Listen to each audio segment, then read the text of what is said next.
Hello, my name is Jamie Irvin. I'm the host of the Heavy Duty Parts Report. We are experiencing broadcasting in a pandemic, so we've got a little bit of technical issues. Sorry, we're a minute late, but this is the 10:01 broadcast, not the 10 a.m. broadcast. But I'm very happy to be here today and talk to you about a subject that I think is really important. I mean, going into 2021, every heavy duty parts company needs to think about revenue and sales and making sure that their sales teams are working to the maximum of their ability, getting the most out of the sales team, the role of the salesperson, the role of the manager. That's what we're going to be talking about today. And today we have Salvatore Miscio joining us. I'm really happy to have him here. Now, Salvatore has worked in the automotive and heavy duty parts industry for over 20 years. Him and I were talking before we decided to do a live together, and we were talking about some of the people that we know. So a big shout out to John Dunn and Bill Murth and Floyd Dixon, some guys that we both know in the industry. But Sal, throughout his career, he's held positions in field sales, sales management, leadership roles. He helped develop Federal Mogul's heavy-duty parts program. He's worked with Donaldson and Stemco. And now Salvatore is a consultant who specializes in sales management consulting, working with heavy-duty parts companies. And now I'd like to bring on Salvatore. Welcome to HDPR Live. Hey, great to be here. Thank you so much, Jamie.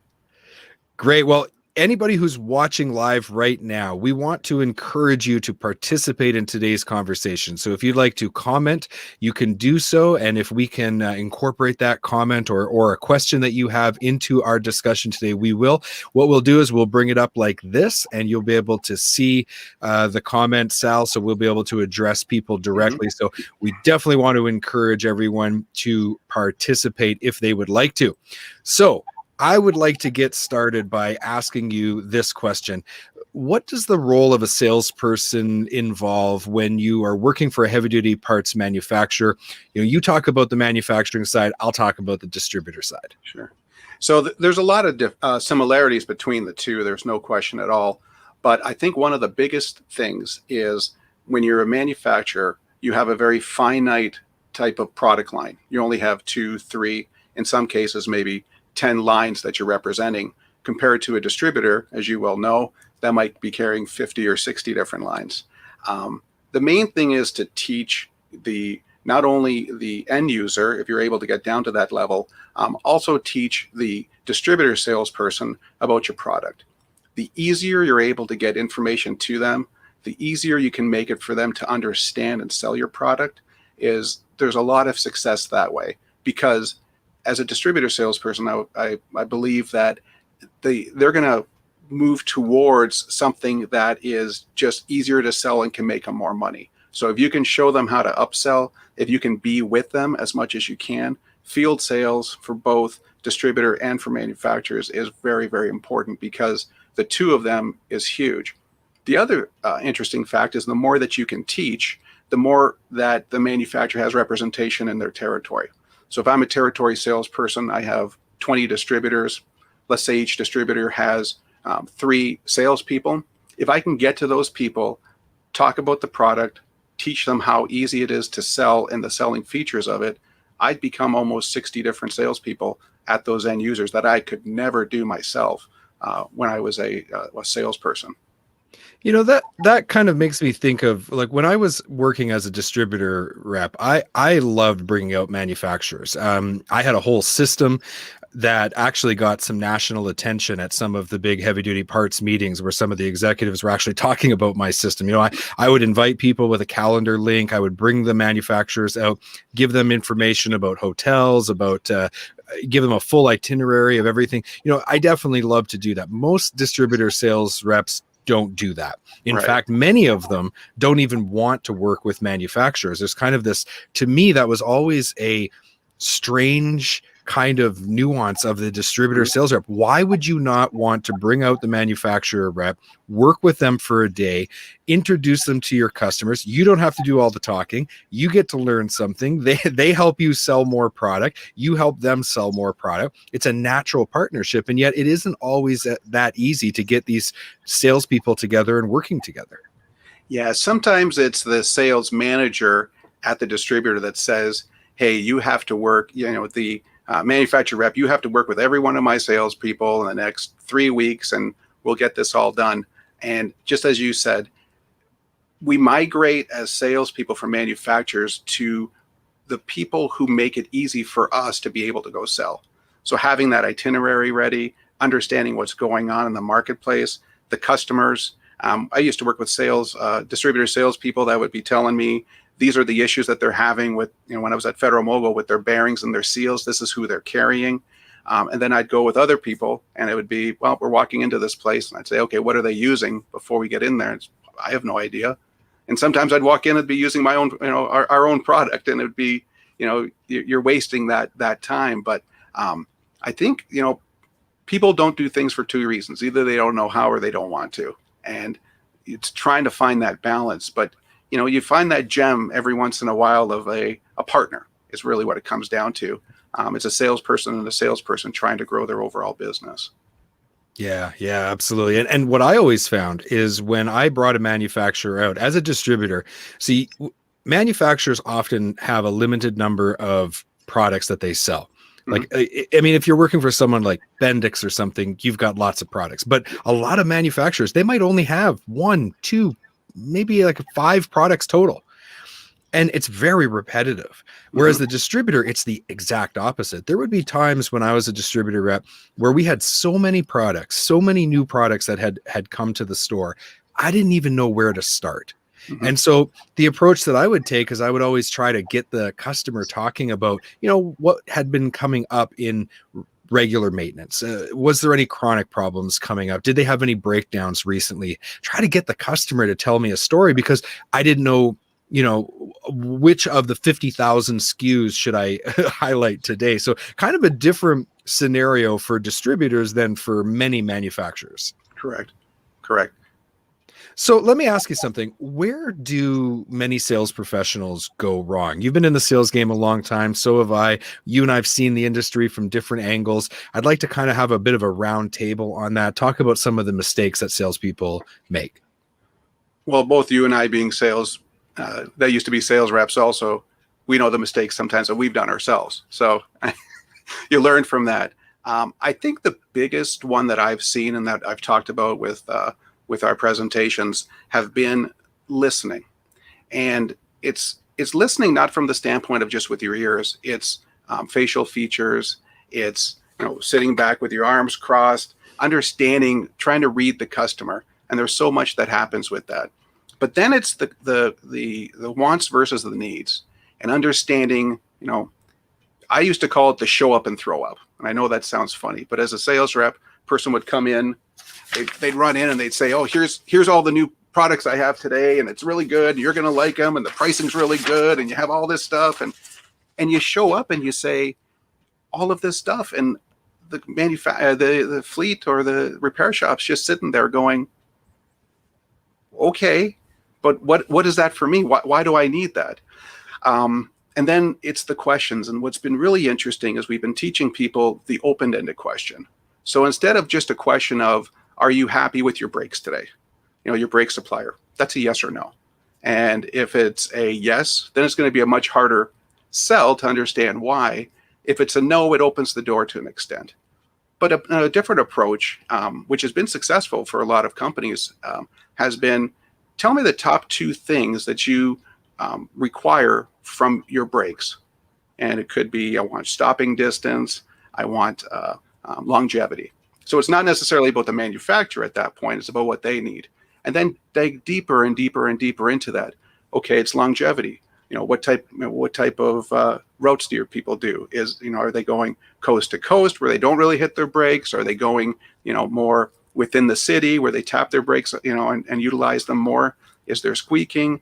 So it's opening that up, and you can get a lot into what they need, more so than what they want, because they might want one thing, which is price, but then all of a sudden they understand, well, cost per mile, I can get this. And as you have a portfolio, as many of the manufacturers do, you have a product line that's going to fit them one way or the other. But a lot of it is with those open-ended questions, having them realize they just found out what their need is too, not just us finding it out. Yeah, I couldn't agree more. Before we continue, we got a couple of fans of the show. Someone enjoying our podcast. Thank you, Mr. Pardue, and also a good friend of mine, Michael Dumont. He is a sales professional selling after treatment products. So thank you so much for the support, guys. I hope you enjoy our conversation. We were just talking about kind of some of the things that salespeople do wrong. One of the things that I see a lot of salespeople do is when they're talking to their customers, they're kind of treating all the customers as the same value. Mm-hmm. And of course, we value people. We're not talking about the intrinsic value of individual people. Everybody's valuable. But when you're doing business, there is a certain type of customer that is your customer. Yes. And it isn't always going to be the big whale that everyone is chasing. If every salesperson is chasing the big fleet in the area, you might be third or fourth in the ability to service that huge customer, right? Maybe you only have a regional footprint, not a national footprint. Maybe your product lines, you're not buying as competitively. So that's not your customer. So it'd be great to get their $1 million in parts business a year, but spending time and effort trying to get that business is a total waste. Correct. So one of the big mistakes I see is just not understanding who your actual customer is. There's a great book that talks about your customer in the terms of a zebra, right? And that a zebra is an animal that is not mistaken to be any other animal, right? You don't see a zebra and go, oh, that's a giraffe. Like, it's a zebra. A zebra is a zebra. And you should be able to recognize your customer that easily, like, oh, that's my customer. And you should have a really good understanding of why you can serve that customer better than anybody else. So I think that's one of the problems I see is people aren't necessarily taking enough time to understand who they can serve, who they should be pursuing, and maybe who they should be spending a little less time and effort on, because it's not going to result in sales anyway. Correct. So what have you seen in that regard? So I think in a lot of cases, it comes also from a sales management standpoint to help teach, coach, and mentor those salespeople. Because individually, and especially in individual territories, things are completely different. The Midwest is much different than the East Coast, where you might have those larger customers or smaller customers. But understanding your territory and seeing, okay, these are the ones that can really move the needle. Maybe I need 15 distributors working on, growing their business, which is a lot of work compared to maybe one large one. But that large one you can lose very, very quickly also. And everybody, as you said, is vying for that one large distributor. So being able to have that outreach of different distributors in different areas could be exactly what you need. But once again, in a different part of the country, in a different management style, it could be that one that you really need to get because you have more products in there and you can spend more time with them. So it's unique to each area, but it needs to be managed differently also. Yeah, I would agree with that. And we're really going to focus on the sales manager more in a moment. But just as we were talking, Ben Hicks asked this question. He goes, guys, what are your thoughts on leveraging lost sales or holes reporting? I'm assuming what he's saying is if you're tracking the sales that you're losing or holes in inventory where you weren't able to fulfill an order, that data and information is very valuable. And I guess that's really the responsibility of the sales manager combined with the technology that the company has to give that information to the salesperson. What are your thoughts on that? Thanks, Ben, for commenting. Yeah, I think the lost sales is something from a manufacturer standpoint that doesn't necessarily, at least for the companies that I've worked at, gotten down to the sales management side of the business. In some cases, we're the ones filtering it up to senior management to say, hey, we have these holes. But the less that you have and the less that you're selling or sending out to the customers, the more issues it becomes. So one thing that I've talked to a lot of our sales forces about is when you're getting a new customer, understanding what that product mix is and getting that back into manufacturing, because that will help not create those holes. So case in point, if there's an over-a-road fleet going back and forth, SKUs are usually the same. But if you're doing that over in the East Coast, for an example, and there's a lot of Mack trucks and everything with different part numbers in those areas, having those, make sure those part numbers that they're using being sent back to manufacturing to understand we need to manufacture, and here's a forecast. It might not be a perfect forecast, but something that we can do to leverage that to make sure that we have that information and those products coming down the pipeline. Right. And from the distributor point of view, the salespeople, the managers, the branch managers, they need to be communicating this information back to procurement. Right. Because if you're constantly losing on sales on a product that you have available to you, you're just not stocking it in sufficient quantities. That's a really easy way to increase revenue by just solving that internal problem. And that actually, I mean, we can go down a whole rabbit hole on what I used to call the sales prevention department. Of course, every company has one, right? It's all the things you do wrong that makes it hard for your customers to do business with you. But we'll maybe talk about that at another time.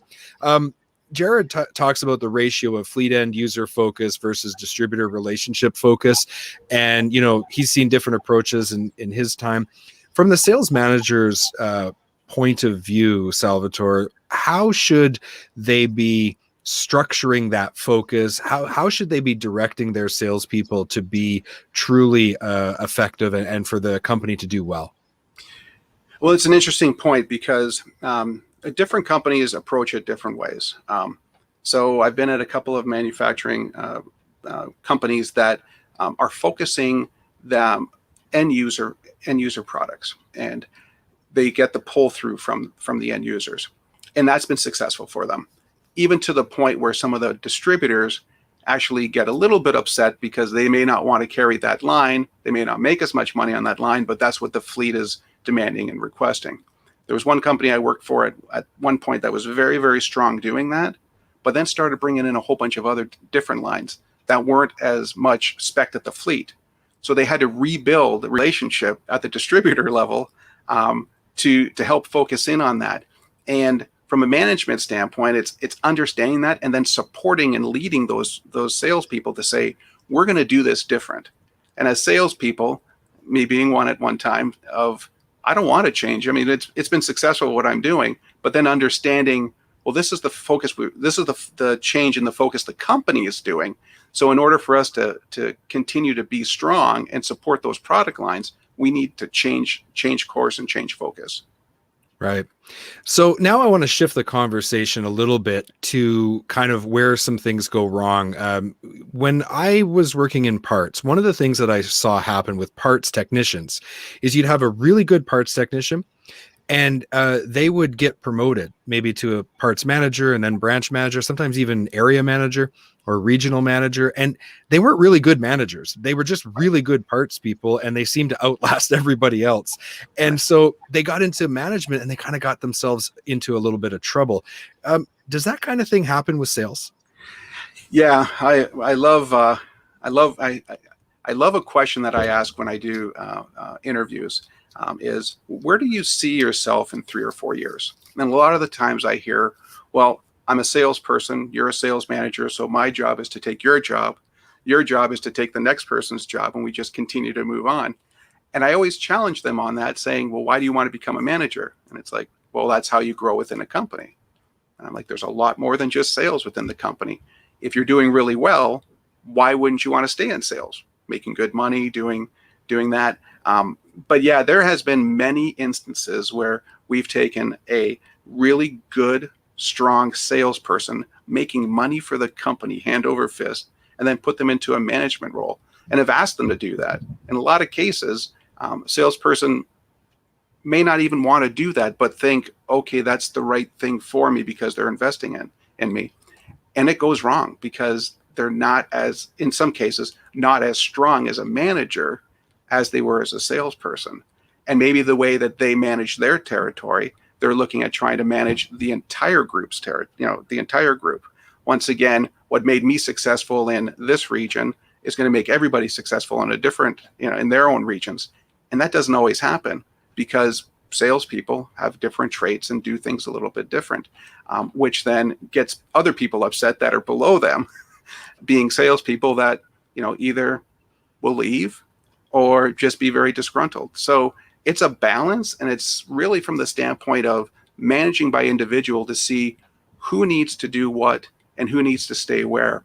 So managing the career path is really important, and understanding that from a sales manager, being able to do that with his salespeople to see, okay, after a year or so of them being with the company, where do they want to go? Person might say, well, I want to be in management. It's questioning, okay, so why? What's good in management for you? Opening up their eyes to something different. You just never know where that is. But just that one thought of, well, I'm going to take your job, you're going to take the next person's job, and off we go.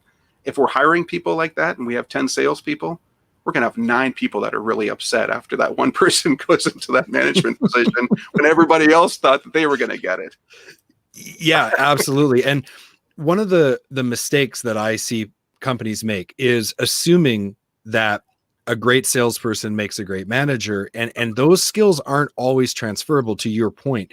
And so it's counterintuitive, but sometimes you have a sales group, and let's say your top 3 salespeople are just rocking it, and then you've got the next 3, and maybe there's 10 in the group total, right? One of those 3 in the middle almost always will make a better sales manager than the top 3 highest performing salespeople. And it seems a little counterintuitive. What do you mean? Take a person who isn't doing as good as one of our other salespeople and make them the manager?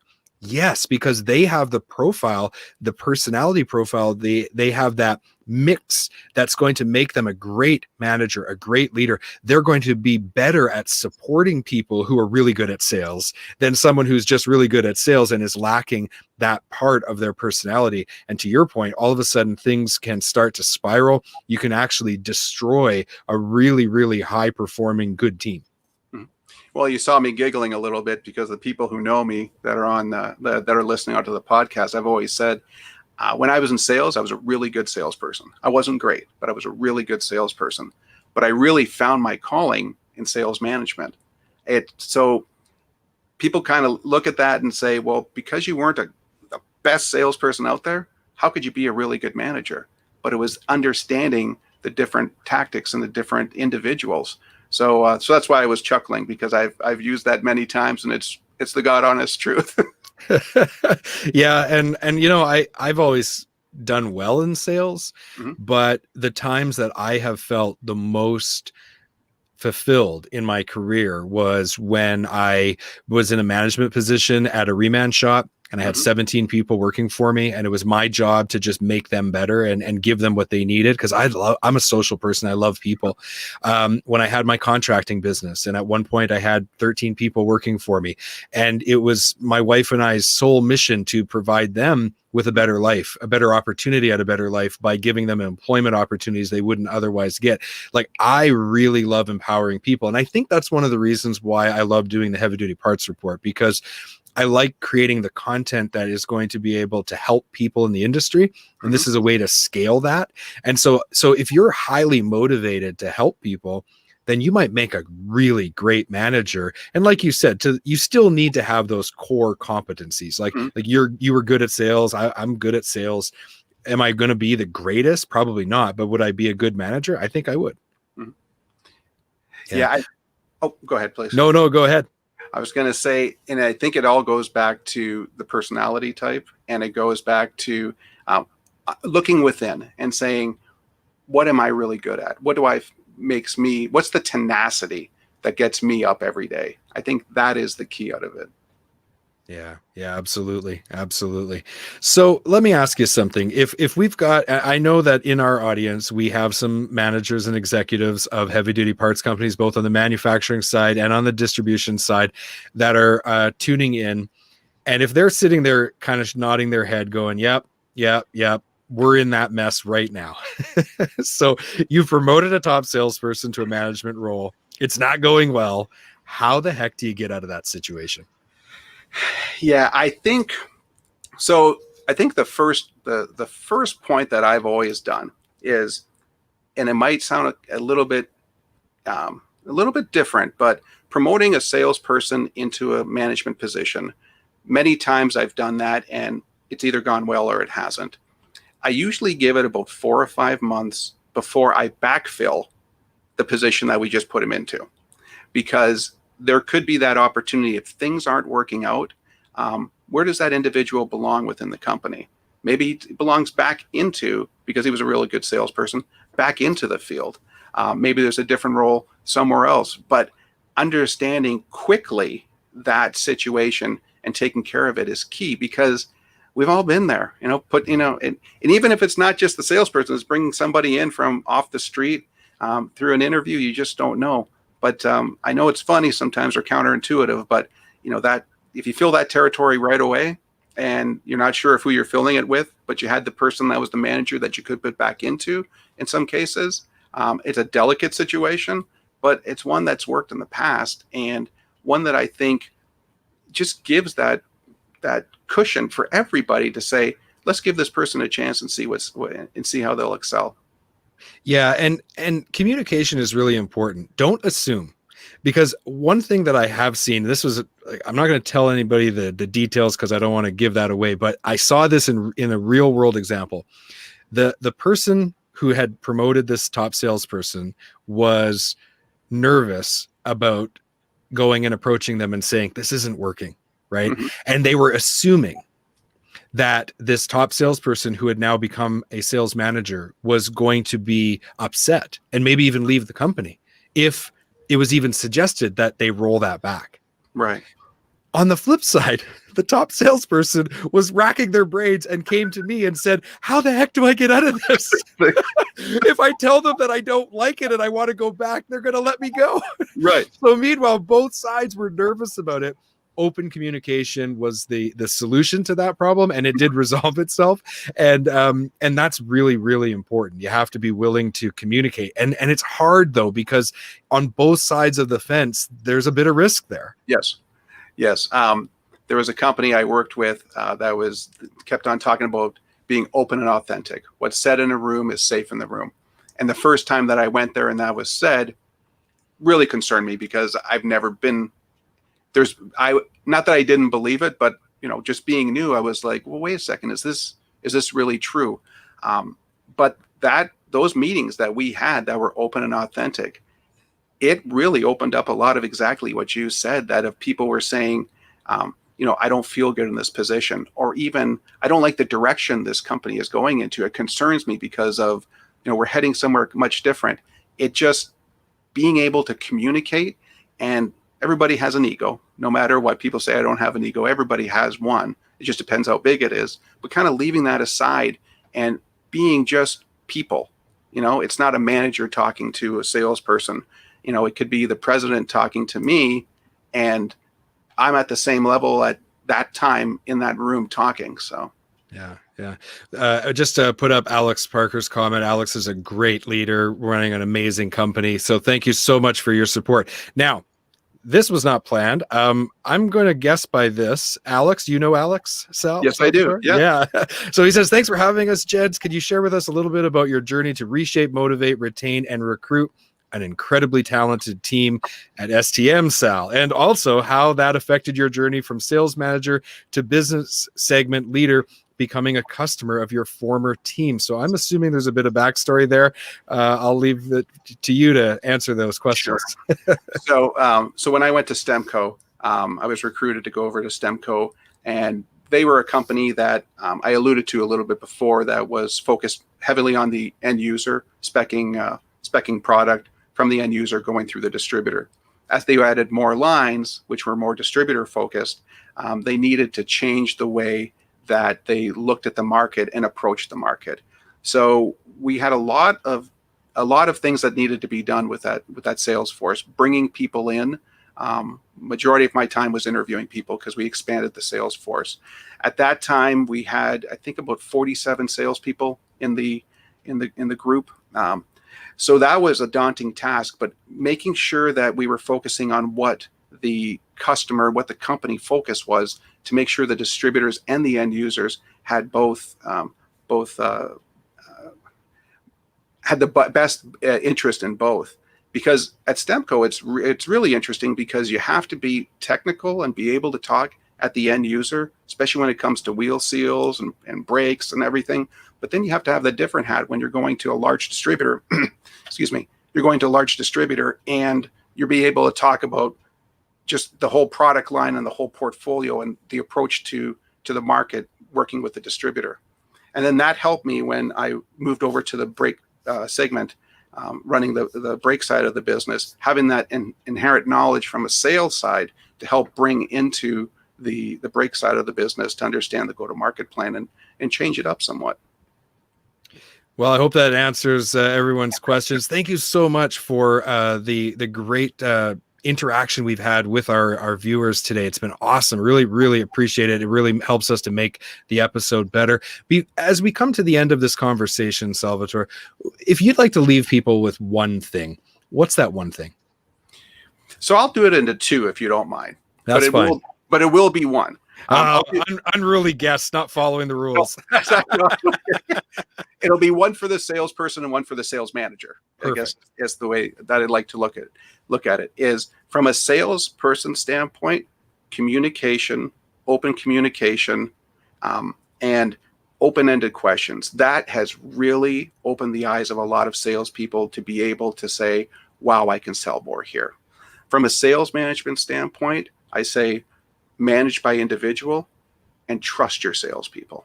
That's really what it comes down to. You've picked these people, they're working well, trust them. Great advice from someone who has been there themselves and seen it over a long period of time. You've been watching HDPR Live, and I'm your host, Jamie Irvin. We've been speaking with Salvatore Miscio from Miscio Consulting. To connect with Salvatore, go to miccioconsulting.com.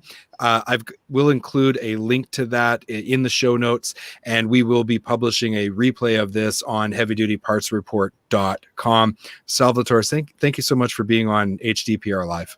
Thank you so much. Thank you so much. I appreciate the time.